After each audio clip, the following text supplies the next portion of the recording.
Graça e paz, queridos irmãos. Nesta manhã estamos juntos aqui e vamos meditar um pouquinho na palavra do Senhor. Nesta semana, meus irmãos, nós teremos a lua de sangue e também nós temos o aniversário de Israel, que completou 74 anos, agora em 14 de maio. E nesta madrugada, de 15 para 16, você poderá ver a lua de sangue, porque no Brasil ela vai ser bem visível. É interessante, meus irmãos, que esses sinais eles estão ocorrendo bem na hora em que Israel faz aniversário. Quando acontece a lua de sangue nesses dias, significa que são sinais de Deus, porque está acontecendo com uma grande amostra de acontecimentos bíblicos, não é? E profecias que estão se cumprindo, como é o aniversário de Israel de 74 anos. E nós vamos ver na palavra, meu irmão, minha irmã, aquilo que nós falamos sobre o anticristo. Interessante que a Bíblia Sagrada, ela tem um lugar que ela fala sobre o anticristo e ela mostra qual é a personalidade deste homem e a posição que ele vai surgir no mundo. Então, ao olhar para esta palavra, nós podemos ver que muitas das afirmações que o anticristo já está no poder, que ele sairá de um governo de uma grande nação, então não procede, porque a palavra de Deus, ela mostra claramente como este homem surgirá. Nós vamos te mostrar no texto e queremos meditar hoje nesta palavra. É uma palavra poderosamente abençoada que o Senhor revelou e nós estamos, meus irmãos, na reta final dos acontecimentos, sabendo que o arrebatamento se aproxima e que a volta de Jesus para arrebatar a sua igreja está muito perto. Então nós temos que ficar atentos, temos que estar em comunhão e termos uma vida espiritual na presença do pastor das nossas almas, Jesus Cristo, para não perdermos o arrebatamento. Então eu quero te mostrar algumas imagens aqui e vamos falar também sobre um acontecimento extremamente importante no final deste vídeo. Eu quero ler aqui para você Daniel, que diz assim: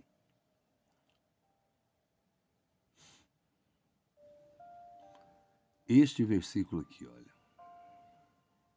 Daniel 11, não é? A partir aqui do 21.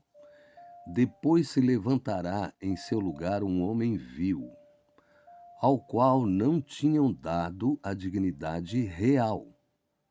Mas ele virá caladamente e tomará o reino com engano.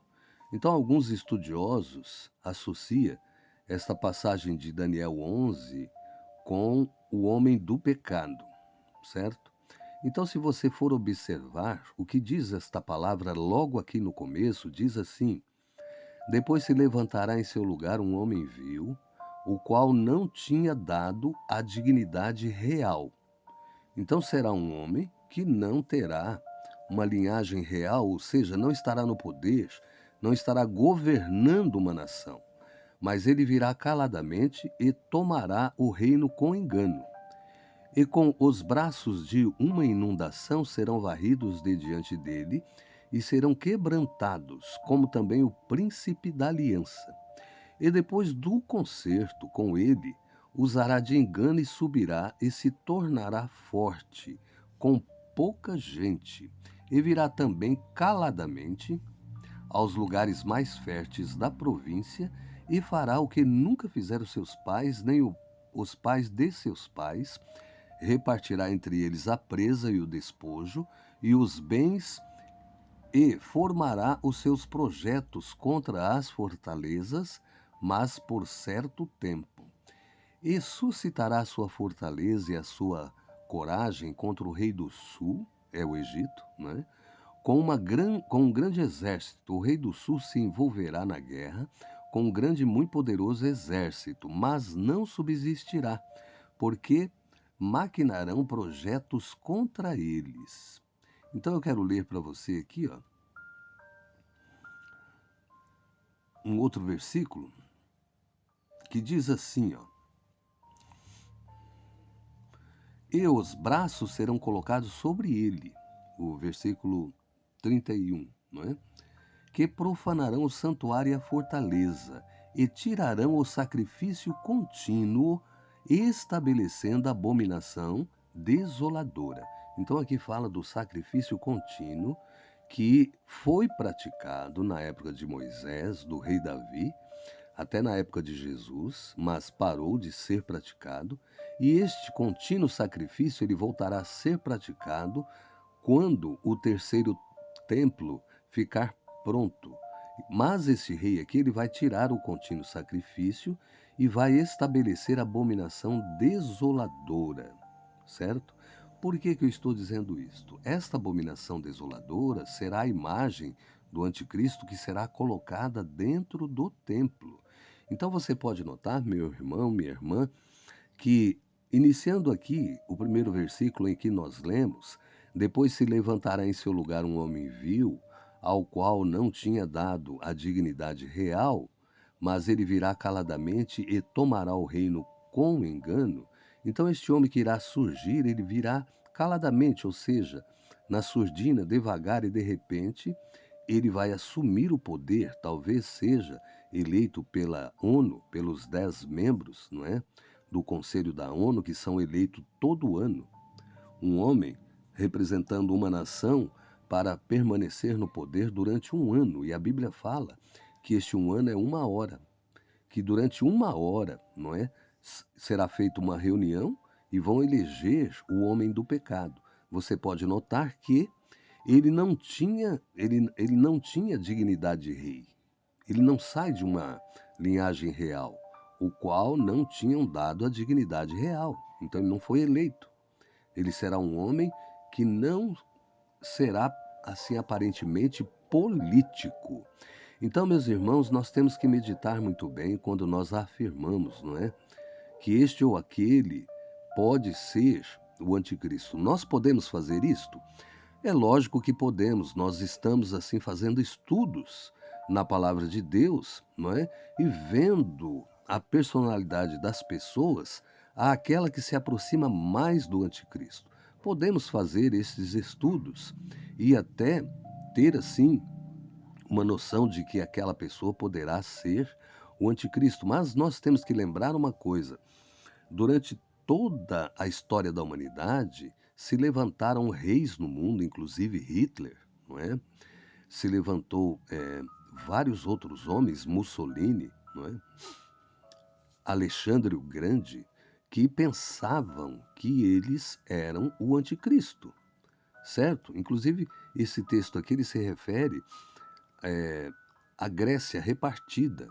Depois que Alexandre o Grande ele dominou a Grécia e morreu em 323 a.C., ele foi um dos maiores reis conquistadores de batalha que houve neste planeta. Então, depois disso, o reino foi dividido em 4. E esses 4 reinos aqui, de um deles se levantará este homem vil. Interessante que esta palavra, meus irmãos, ela aponta ali para a Síria. E se a gente for olhar a Síria hoje, ela está completamente destruída. Tem pessoas morando ali? Tem. Tem até um governante ali, mas são poucas gente que está ali hoje, não é? É um país assim que está totalmente arrasado pela guerra. E esse texto, ele foca a Síria, que provavelmente o anticristo vai sair dali. Então nós temos, meus irmãos, que esperar e continuar na presença do pastor, estudando a palavra, aprendendo, não é? E buscando o conhecimento. E como eu disse para você, Israel, dia 14 ontem, ele teve, né? ele teve o seu aniversário, ele fez aniversário e ele completou 74 anos. Aqui tem uma matéria que diz, olha, a história do Estado de Israel, não é? Vou ler aqui um pedacinho só para você ter uma noção. Em 14 de maio de 1948, Israel proclamou a sua dependência. Menos de 24 horas depois, os exércitos normais do Egito, Jordânia, Síria, Líbano, Iraque invadiram o país, forçando Israel a defender também a soberania que acabara de reconquistar em sua pátria ancestral. Então você vê que 14 de maio foi quando Israel foi instituído, né, novamente nação. E quando eles chegaram ali, né, depois de 24 horas já houve guerra, né? Aqui fala, olha, durante os primeiros meses de 1948, negociações diretas foram realizadas sobre o auspícios da ONU entre Israel e cada um dos países invasores, exceto o Iraque, que se recusou a negociar com Israel, resultando em acordos de armistício e a situação do final da disputa, não é? Então aqui vai falar como ficou dividido. É interessante isso aqui, como ficou dividido. Olha, eles voltaram para a terra, mas eles não tinham liberdade ali dentro do território, do espaço territorial do país. Veja como ficou. Assim, a planície costeira, a Galiléia e todo o Nequeve ficaram sob a soberania israelense. A Judéia e a Samaria ficou sob a soberania da Cisjordânia. Ficaram sob o domínio da Jordânia. A faixa de Gaza ficou sob a administração egípcia. E a cidade de Jerusalém ficou dividida, com a Jordânia controlando a parte leste, incluindo a cidade velha, e Israel, o setor ocidental. Então você vê, meu irmão, que eles precisaram morar num país que tinha sido dividido, como se fosse aqui estados no Brasil, não é?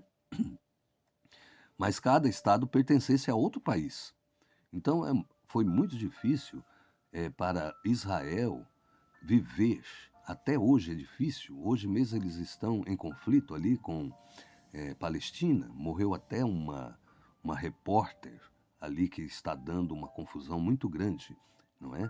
Então veja só. Nós temos que ver que Israel ele fez 14, dia 14 de maio, ele fez 74 anos. E isto, meus irmãos, é profecia bíblica, porque a figueira, ela tem 80 anos, não é? A palavra de Deus diz. E eu quero te mostrar também aqui que o eclipse lunar, ele poderá ser visto nessa madrugada agora, não é? Do dia 15 para o dia 16. Olha só. Será um eclipse total, né? E diz aqui, ó, em um único evento, os amantes da astronomia poderão desfrutar entre a noite de 15 de maio e a madrugada de 16 do primeiro eclipse lunar total de 2022 e simultaneamente da chamada lua vermelha ou lua de sangue, um fenômeno no qual o satélite natural da Terra assume uma totalidade avermelhada. Então você pode notar, meu irmão, que este sinal da lua de sangue, ele vem especificamente na data em que Israel completa os seus 74 anos. Então, é um sinal profético, porque Israel é o relógio de Deus para a humanidade. Se você e eu, nós quisermos acompanhar e saber quais serão os acontecimentos proféticos, nós temos que acompanhar o país de Israel, porque ele é o relógio de Deus profético para o mundo. Então, é uma profecia que está se cumprindo em nossos dias, significando que o arrebatamento, ele está perto e que a igreja pode ser tomada, retirada da terra e começar o início da grande tribulação. A tribulação, primeiro, são os 3 anos e meio, e depois a grande tribulação. Eu queria falar com você também sobre o desfile que celebrou agora dia 9, não é? A comemoração russa pela vitória sobre os nazistas em 1946. Então houve uma parada militar aonde os russos apresentaram o míssil Satan II. Este míssil Satan II, ele é um dos mais temidos no mundo. Não tem nenhum míssil com tamanha evolução como este míssil Satan II. Então, nesse desfile soviético foi apresentado, não é, este míssil. Eles comemoraram ali, né, a vitória sobre os nazistas na Segunda Guerra. Eles mostraram todo o seu aparato militar. Inclusive, eles têm o avião do Apocalipse e tem também o submarino do fim dos tempos, que pode transportar ogivas nucleares. Interessante, meus irmãos, que eles podem atacar os países pelo mar, através de navios submersos, não é? E armas lançadas por baixo da água, que seria difícil de ser detectada. Vou pôr um pedacinho aqui para você ver até chegar no míssil, só para você ter ideia, né? Mísseis balísticos intercontinentais foram destaque. São eles que levam as ogivas nucleares se essas armas tiverem que ser usadas. Então, meu irmão, olha aí. Esse aí é o míssil, né? É o míssil mais temido pelo Ocidente. Mas eu quero ser franco com você. Eu não acredito que ele teria coragem de atacar o Ocidente. Por que que eu não acredito nisso? Eu não acredito porque, se isto acontecer, ele vai estar declarando guerra não só com os países ocidentais e com a OTAN, mas com o mundo inteiro. Porque o mundo inteiro, não é? Ele está indignado com esta invasão. Por causa do quê? Por causa dos crimes de guerra que estão acontecendo. Estão acontecendo muitos crimes de guerra, eles estão matando civis, não é? Então, isto aí está revoltando todo o globo terrestre. Não vamos assim pensar que ele não tem nenhum motivo, nenhuma razão e que ele está errado. Não, não vamos pensar dessa forma, né? Nem que ele está certo. Mas eu sei que o globo inteiro está contra esta guerra. Então ele não seria louco, meu irmão, minha irmã, de lançar um ataque atômico no mundo. Por aí